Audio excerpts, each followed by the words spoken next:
Kaya nga ba ng 500 pesos na to na makapagnegosyo? Yan ang susubukan natin dahil sisig rice ball ang lulutuin ko. Actually guys, first time kong gagawin ito kaya hindi ko alam kung ilang ball ang magagawa natin dito. At malalaman din natin sa video na to kung kikita ba ang recipe na to or kung malulugi tayo.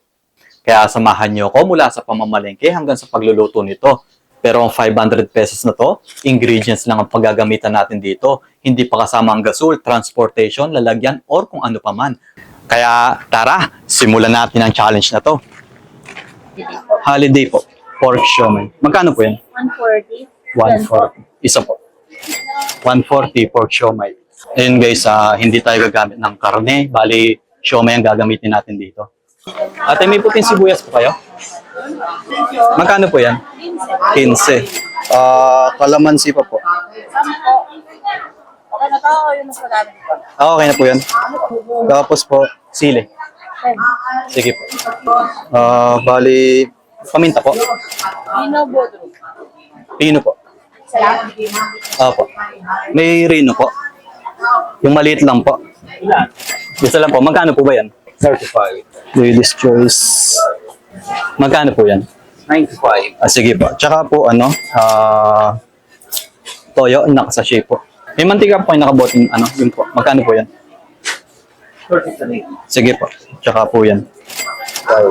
176. Eto po. Ano nga po, bigas itong tig 50? Isa't kalahati po. Ano lang to? 129. 129 na nga lang ba? Oo nga no. 120. Kompleto na? So, yun nga guys, 54 pesos na lang ang natira sa atin. Tapos, nakapamili na rin tayo. Kompleto na ingredients natin. May natira pa tayong sukayin na 54 pesos. Kaya tara, lutuin na natin to. So, yun guys, nakapamili na tayo ng mga ingredients. Bale, 446 lahat ng ito. Pero may sukli tayong 54 pesos. Yung 54 pesos na to, pwede kayong bumili ng paper bowl na lalagyan nyo. Tapos, yung mga ingredients natin, maraming sobra dito.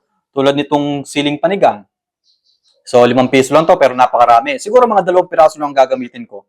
Kaya magagamit nyo pa rin siya kapag nagluto ulit kayo. Pati itong siling pula. Anong tawag dito? Siling labuyo. Oh, siling labuyo. Yan, siguro mga 4 na piraso lang kasi baka sumobrang anghang. At saka meron din tayong kalamansi. Ito, sobra-sobra din to. Tulad nitong toyo. Ito, panigurado, so sobra din to. Kaya yung mga ingredients natin na to, karamihan dito ay magagamit pa rin natin kapag nagluto sa susunod ng sisig rice bowl. Kaya tara, hiwain na natin to para makapagluto na tayo. Kailangan i-prepare muna natin lahat ng mga ingredients bago tayo magluto para mapabilis ang ating trabaho. Next, magsaing na tayo. Heto yung 1 kalahating kilong bigas na nabili ko. Grabe no? Lahat ng bilihin ngayon nagtataas na. Pero yung height mo, hindi pa. Guys, pwedeng Java rice gawin nyo dito. Buto ng atswete lang naman ang idadagdag sa ingredients nyo. Sa rice cooker ko lang lulutuin ito. Pero mas maganda kung may malaki kayong kaldero. Para sa isang saingan, marami agad ang maluluto nyo. Magpainit na tayo ng mantika.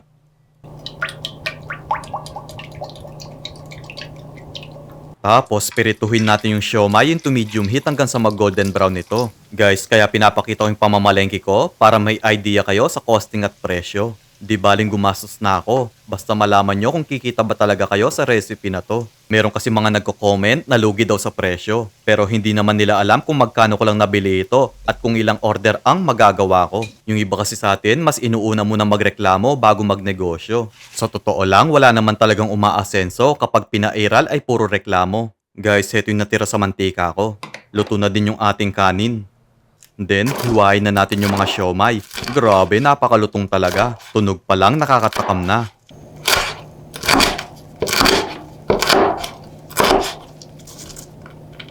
Nilagay ko lang to sa mixing bowl. 9 na kutsarang toyo, 9 na pirasong kalamansi, 1 latang liver spread, at 4 na pirasong puting sibuyas. Guys, kung gusto nyo pang dumami yung sisig nyo, magdagdag lang kayo ng sibuyas dito. Dapat pala 8 piraso na ang nilagay ko para mas maraming order ang magawa ko. Next, maglagay tayo ng kalahating tasang mayonnaise, 2 pirasong siling panigang, 4 na pirasong siling labuyo, at 2 kutsaritang paminta pampalasa. Guys, ilalagay ko sa dulo ng video yung complete list of ingredients nito. Kaya relax lang kayo. Huwag niyong intindihin yung quantity ng nilalagay ko. Dahil pwede mo siyang i-screenshot pagdating sa dulo.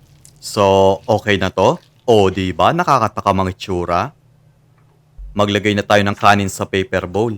Pumapatak lang ng 2 piso ang kada lalagyan na ginamit ko. Guys, medium size pala ito. Then, itoppings na natin yung siomay sisig dito. Lagyan ulit natin ng sili yung ibabaw, pampaganda. Grabe, nakakatakam naman ang itsura nito. Parang ako. Guys, heto yung pinakahuling sisig rice bowl na nagawa ko. Ang tanong, kikita ba tayo o malulugi ba tayo? Kaya naman, ang nagawa ko ay 20 piraso. Kaya naman, kikita ka sa recipe na to. Kung 20 orders ito at 50 pesos ang benta mo, 1,000 pesos ang total na mapagbebentahan mo. Ba't nandiyan ka? Gusto mo? Nagtatago na nga ako dito. Dix, gusto mo? Pwede naman. Hindi. Masarap siya.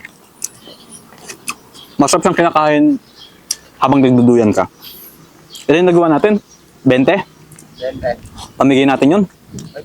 Sayang. Tatlo akin. Hindi ka kasama. Hindi ka kasama. Ha? Sarap. Kaya yung total na napagbentahan mo na 1,000, ibawas mo yung 500 pesos na puhunan mo. 500 pesos din ang tutubuin nyo. Kahit 40 pesos mo lang ibenta ang kada order nito, 300 pesos pa din ang tutubuin mo. Maraming salamat po sa inyong panonood. Ingat po kayo palagi and God bless. Bye-bye. Bye-bye.